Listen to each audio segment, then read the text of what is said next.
find out the pollutant emitted by the energy consumption during the production process, we first have to collect three kinds of data: the sum of tons of emission of sulfur dioxide, nitrogen oxides, and respirable suspended particulates (RSP) in the local power plants where the factories are located, national aggregated energy consumption of the region that the factory is located, and also energy consumption during production of 1 kg of the product.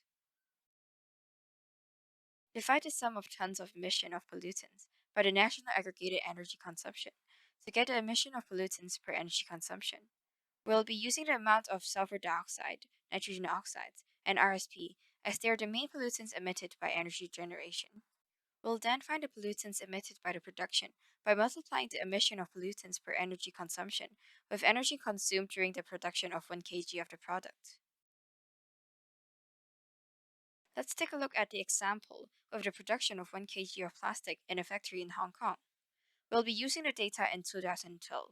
We need to collect the free data, the sum of tons of emission of pollutants in Hong Kong per year, which we can get by adding the emission of sulfur dioxide, nitrogen oxides, and RSP per year, and we can get the number 57,000 tons.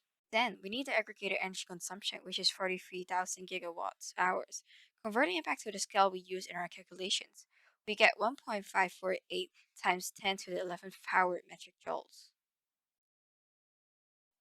Then we find out the energy used to produce 1 kilogram of plastic, which is 76 metric joules.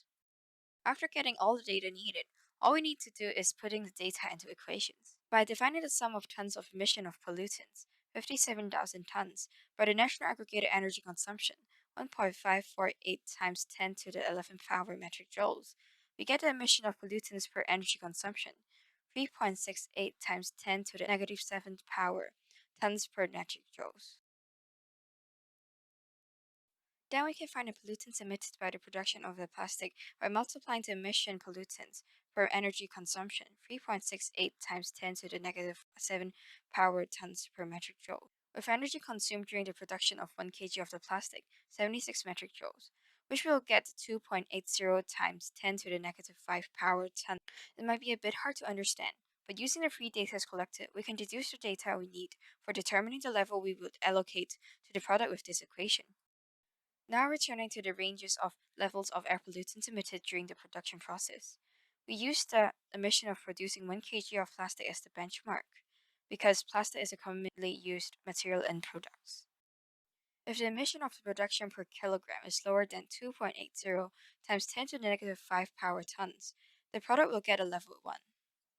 If the emission of the production is higher than 2.80 times 10 to the negative 5 power tons, but lower than 5.6 times 10 to the negative 5 power tons, which is double the number, the product will get a level 2. If the emission of the production is higher than 5.60 times 10 to the negative 5 power tons, then the product will get a level 3.